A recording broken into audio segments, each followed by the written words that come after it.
25 ವರ್ಷ 30 ವರ್ಷ ಸೇವೆ ಸಲ್ಲಿಸಿರುವಂಥ ಶಿಕ್ಷಕರಿಗೆ ಸನ್ಮಾನ ಕಾರ್ಯಕ್ರಮವನ್ನು ದೀನಿಯಾತ್ ಸುಫಾ ಫೌಂಡೇಶನ್ ವತಿಯಿಂದ ಹಮ್ಮಿಕೊಳ್ಳಲಾಗಿತ್ತು.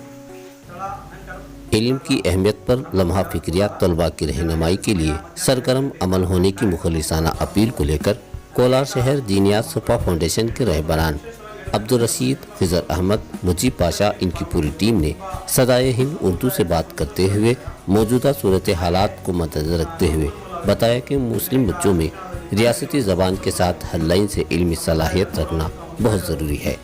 मुजीब पाशा कन्नड़ ज़बान में बात करते हुए इस बात का एहसास दिलाया। सदाए हिंद उर्दू से मैं हूँ इम्तियाज़ुल्लाह खान सुमैया के साथ।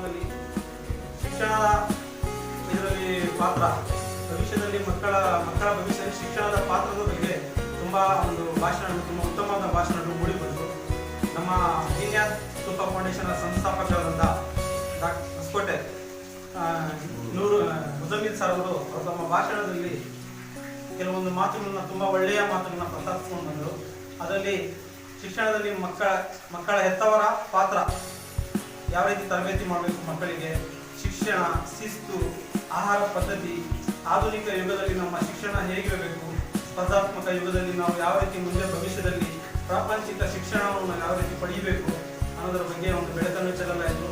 ಬಹಳ ಉತ್ತಮ ಪ್ರತಿಕ್ರಿಯೆ ಬಂತು. ಕಾರ್ಯಕ್ರಮ ಮುಗಿದ ನಂತರ ಪೋಷಕರು ನಮಗೆ ಖುದ್ದಾಗಿ ಭೇಟಿ ಮಾಡಿ ನಮ್ಮ ಸಂಸ್ಥೆಯನ್ನು ತುಂಬ ಹಾಡಿ ಹೋಗಿದ್ರು. ಅದಂತೂ ತುಂಬ ಒಂದು ಸಂತೋಷದ ವಿಷಯ.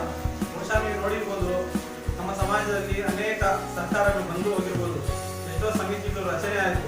ಆ ಸಮಿತಿಯಲ್ಲಿ ನಮಗೆ ಏನು ತಿಳಿದು ಅಂತಂದರೆ, ನಮ್ಮ ಒಂದು ಸಮುದಾಯ, ಆ ಸಮುದಾಯದಲ್ಲಿ ಶಿಕ್ಷಣದಲ್ಲಿ ತುಂಬ ನಾವು ಹಿಂದುಳಿದಿದ್ದೀವಿ, ಎಲ್ಲ ಒಂದು ರೀತಿಯಲ್ಲಿ ನೀವು ಮುಂದೆ ಬರಬೇಕು, ಮುಖ್ಯವಾಹಿನಿಗೆ ಬರಬೇಕು ಅನ್ನೋ ತುಂಬ ಒಂದು ಸರ್ಕಾರಗಳು ಎಷ್ಟೋ ಸರಿ ಕೂಗನ್ನು ಕೊಟ್ಟರೇನು ನಮ್ಮ ಒಂದು ಸಮುದಾಯದ ಸ್ಪಂದನೆ ಸಿಗ್ತಾ ಇರಲಿಲ್ಲ.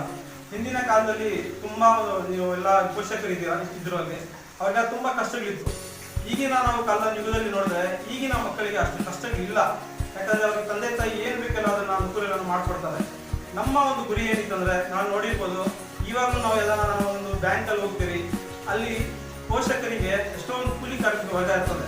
ಆ ಪೋಷಕರು ತಮ್ಮ ತಂದೆಯರು ಕೆಲ್ಸಕ್ಕೆ ಹೋಗಿರ್ತಾರೆ, ಆ ತಾಯಿಯಂದಿರು ಆ ತಂಗಿಯರು ಬಂದು ಬ್ಯಾಂಕ್ ಹತ್ರ ಇರ್ತಾರೆ. ಅಲ್ಲಿ ನಾವು ಹೋದಾಗ ನಾವು ಕೆಲಸ ನಿಮಿತ್ತ ಹೋಗಿರ್ತೀವಿ, ಅಲ್ಲಿ ನಮಗೆ ಫಾರ್ಮ್ ತುಂಬಿಕೊಳ್ಳಲು ಮನವಿ ಮಾಡ್ತಾರೆ. ನಿಜವಾಗ್ಲೂ ಅದು ಶೋಚನೀಯ. ನಿಜವಾಗ್ಲೂ ನಾವು ಅನ್ಕೊಂತೀವಿ ನಮ್ಗೆ ಸಮಯ ಇರಲ್ಲ, ಆದ್ರೂ ಒಂದು 2 ಫಾರ್ಮ್ ಫಿಲಪ್ ಮಾಡ್ತೀವಿ, ಮತ್ತೆ ಅವ್ರು ಬರ್ತಾರೆ, ಮತ್ತೆ ಅವ್ರು. ಆದ್ರಿಂದ ನಮ್ಮ ಸಮುದಾಯದಲ್ಲಿ ನಮ್ಮ ಮಕ್ಕಳು ಎಲ್ಲ ದುಶ್ಚಟಗಳು, ಬೇರೆ ಚಟಗಳು ನೋಡಿರ್ಬೋದು, ಎಷ್ಟೋ ಜನ ದುಶ್ಚಟಗಳಿಗೆ ಒಳಗಾಗ್ತಾರೆ. ಅದನ್ನೆಲ್ಲ ಬಿಟ್ಟು ಶಿಕ್ಷಣದ ಕಡೆ ಬರಬೇಕು, ಶಿಕ್ಷಣದ ಮುಖ್ಯವಾಹಿನಿ ಕಡೆ ಬರಬೇಕು ಅನ್ನೋದೇ ನಮ್ಮ ಈ ಸಂಸ್ಥೆ ಏನಿದೆ, ನಮ್ಮ ದೀನಿಯಾತ್ ಸುಫಾ ಫೌಂಡೇಶನ್ನ ಮುಖ್ಯ ಉದ್ದೇಶ. ಉದಾಹರಣೆಗೆ ಇನ್ನೊಂದಿರ್ಬೋದು, ಎಷ್ಟೋ ಮಕ್ಕಳು 4ನೇ ತರಗತಿಗೆ ಹೋಗ್ತಾರೆ, 7ನೇ ತರಗತಿಗೆ ಹೋಗ್ತಾರೆ, ಮತ್ತೆ ಡ್ರಾಪ್ ಔಟ್ ಆಗ್ತಾರೆ. 10ನೇ ತರಗತಿಗೆ ಬಂದು ಬಹಳ ಮಕ್ಕಳು ಡ್ರಾಪ್ ಔಟ್ ಆಗ್ತಾರೆ, ಸೆಕೆಂಡ್ PU ಡ್ರಾಪ್ ಔಟ್ ಆಗ್ತಾರೆ. ನಮ್ಮ ವಿಷನ್, ನಮ್ಮ ಗುರಿ ಏನಿದೆ, ಆ ಮಕ್ಕಳು ಭವಿಷ್ಯದಲ್ಲಿ ಯಾವ ಮಕ್ಕಳು ನಮ್ಮ ಸಮುದಾಯದಿಂದ ಡ್ರಾಪ್ ಔಟ್ಸ್ ಆಗಬಾರ್ದು. ಮತ್ತೆ ಒಂದು ಮುಖ್ಯವಾಗಿ ಏನಂದ್ರೆ, ಎಲ್ಲ ಒಂದು ಮನೆಯಲ್ಲಿ ನಮ್ಮ ದೀನಿಯಾತ್ ಸುಫಾ ಫೌಂಡೇಶನ್ ಸಂಸ್ಥಾಪಕರಾದಂತಹ ಡಾಕ್ಟರ್ ನೂರ್ ಖಾನ್ ಸಾಹೇಬ್ ಇರ್ಬೋದು, ಶ್ರೀಯುತರು, ಮತ್ತೆ ಶ್ರೀಯುತ ಮುಜಮ್ಮಿಲ್ ಸರ್ ಅವರು, ಮತ್ತೆ ಶಾರಿಕ್ ಸಾಹೇಬರು, ಅವರೆಲ್ಲ ಏನಿಲ್ಲ ನಮ್ಮ ಸಂಸ್ಥಾಪಕರು. ಅವರೆಲ್ಲ ನೋಡಿ, ಏನು ಉದ್ದೇಶ ಬೇರೆ ಏನಿಲ್ಲ, ನಾಳೆ ದಿವಸ ಬಂದಿದ್ದೀವಿ ಮಾತ್ರ ಮತ ಕೇಳೋದು ಆ ಥರ ಏನಿಲ್ಲ. ಏನಂದ್ರೆ, ನಾವು ನಮ್ಮ ಸಮುದಾಯಕ್ಕೆ ಒಂದು ಸಬಲೀಕರಣ, ಶಿಕ್ಷಣದಲ್ಲಿ ಸಬಲೀಕರಣವನ್ನು ತರಬೇಕು, ಒಂದು ಕ್ರಾಂತಿ. ಇಲ್ಲಿಂದ ನಾವು ಏನಾರ ಮಾಡಿದ್ರೆ ಮಾಡ್ಬೋದಾ? ಎಷ್ಟೋ ಜನ ಅಧಿಕಾರಿಗಳು ಹೇಳ್ತಾರೆ, ನಿಮ್ಮ ಶಿಕ್ಷಣದಲ್ಲಿ ರಾಜಕೀಯ ಅದೆಲ್ಲ ಬಹಳ ಮುಖ್ಯವಲ್ಲ, ನೀವು ಶಿಕ್ಷಣದ ಬಗ್ಗೆ ಏನನ್ನ ಕಾರ್ಯಕ್ರಮ ನಿರಂತರವಾಗಿ ರೂಪಿಸಿ.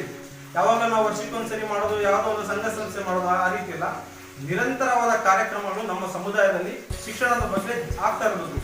ಆ ಒಂದು ಹೊಣೆಯನ್ನು ಹೊತ್ತು ನಮ್ಮ ಸಂಸ್ಥೆಯ ಸಂಸ್ಥಾಪಕರಾದಂಥ ದೀನಿಯಾತ್ ಸುಫಾ ಫೌಂಡೇಶನ್ ಸಂಸ್ಥಾಪಕರು ಆ ಹೊಣೆ ಹೊತ್ತು ನೆನೆ ಎಷ್ಟೋ ಒಂದು ರಾತ್ರಿಯಾಗಲು ಶ್ರಮಪಟ್ಟು ಈ ಒಂದು 11 ವರ್ಷದಿಂದ ಒಂದು ಧಾರ್ಮಿಕ ಶಿಕ್ಷಣ ಏನಿತ್ತು ಅದ್ರ ಬಗ್ಗೆ ಒಂದು ಕೆಲಸ ಮಾಡ್ಕೊಂಡು ಬರ್ತಾರೆ. ಆಮೇಲೆ ದೀನಿ ತಾಲಿಬಾತ್ ಬಗ್ಗೆ, ಆಮೇಲೆ ಒಂದು ಯಾರೋ ಒಂದು ಹೀಗೆ ಒಂದು ಸಂಪನ್ಮೂಲ ವ್ಯಕ್ತಿಗಳು ಶಿಕ್ಷಕರು ಸೇರಿದಾಗ ನಾವು ಪ್ರಾಪಂಚಿಕ ಶಿಕ್ಷಣ ಅದ್ರ ಬಗ್ಗೆ ನಾವು ಯಾಕೆ ಕೆಲಸ ಮಾಡ್ಬೋದು ಅಂತ ಒಂದು ಆಲೋಚನೆ ಬಂದಾಗ, ಅದ್ರ ಬಗ್ಗೆ ನಮ್ಮ ಹಿರಿಯರಾದಂಥ ಇವರೆಲ್ಲ ಸಂಸ್ಥಾಪಕರು ಈ ಪ್ರಾಪಂಚಿಕ ಶಿಕ್ಷಣದ ಮಕ್ಕಳಿಗೆ, ಒಂದು ಸಮುದಾಯದ ಮಕ್ಕಳಿಗೆ ಯಾವ ರೀತಿ ನಾವು ಸಜ್ಜುಗೊಳಿಸಬೇಕು, ಈ ಸ್ಪರ್ಧಾತ್ಮಕ ಯುಗದಲ್ಲಿ ನಮ್ಮ ಮಕ್ಕಳು ಆ ಸ್ಪರ್ಧೆಯಲ್ಲಿ ಭಾಗವಹಿಸಿ ಒಂದು ಯಶಸ್ವಿ ಆಗ್ಬೇಕಂದ್ರೆ ನಾವು ಏನೇನು ಮಾಡ್ಬೋದು ಕಾರ್ಯಕ್ರಮ, ಅದ್ರ ಬಗ್ಗೆ ಎಲ್ಲ ಬೆಳಕು ಚೆಲ್ಲಲಾಯಿತು. ಉದಾಹರಣೆಗೆ SSLC ಆದ ನಂತರ ನಾವು ಯಾವ ಒಂದು ಕೋರ್ಸ್ಗಳನ್ನ ಮಾಡಬೇಕು, ಸೆಕೆಂಡ್ PUCಯಲ್ಲಿ, ಫಸ್ಟ್ PUCಯಲ್ಲಿ ನಾವು ಏನು ಆಯ್ಕೆ ಮಾಡಬೇಕು, ಸೈನ್ಸ್ ಆಯ್ಕೆ ಮಾಡಬೇಕಾ, ಕಾಮರ್ಸ್ ಮಾಡಬೇಕಾ, SSLC ಸೆಕೆಂಡ್ PUC ಆದ್ಮೇಲೆ ನಾವು ಯಾವ ಸಬ್ಜೆಕ್ಟ್ ಪ್ರಾಜೆಕ್ಟನ್ನು ಮಾಡಬೇಕು ಅನ್ನೋದ್ರ ಬಗ್ಗೆ ಒಳ್ಳೆಯ ಒಂದು ವಿಸ್ತೃತವಾದ ಒಂದು ದೊಡ್ಡ ಚರ್ಚೆ ಭಾಷಣ ನಡೆಯಿತು. ಅದರಲ್ಲಿ ತುಂಬ ಒಂದು ಉತ್ತಮ ಎಲ್ಲ ನಾನು ಮನವಿ ಮಾಡ್ಕೊತೀನಿ. ಎಲ್ಲ ನಾವು ಮಕ್ಕಳ ಪೋಷಕರು ಇಂಥ ಕಾರ್ಯಕ್ರಮಗಳು ಬಂದಾಗ ಸದುಪಯೋಗ ಪಡಿಸ್ಕೊಳ್ಬೇಕು. ಎಲ್ಲೋ ಮಾಡ್ತಾರೆ, ಯಾರೋ ಬಂದೋಗ್ತಾರೆ, ಆ ರೀತಿ ಇರಲ್ಲ ಈ ಕಾರ್ಯಕ್ರಮನ ನೀವು ನಿಮ್ಮ ಭವಿಷ್ಯದಲ್ಲಿ ಒಂದು ಉಜ್ವಲ ಭವಿಷ್ಯ ಒಂದು ರೂಪುಗೊಳ್ಳಿ ಅಂತ ನಾನು ಹೇಳ್ತಾ ನನ್ನ ಮಾತುಗಳನ್ನು ಮುಗಿಸ್ತೀನಿ. ದೇವರ ಅಲ್ಲಾಹನ ಕರುಣೆ ಮತ್ತು ಶಾಂತಿ ನಮ್ಮೆಲ್ಲರ ಮೇಲೆ ಇರಲಿ. ಅಸ್ಸಲಾಮು ಅಲೈಕುಂ.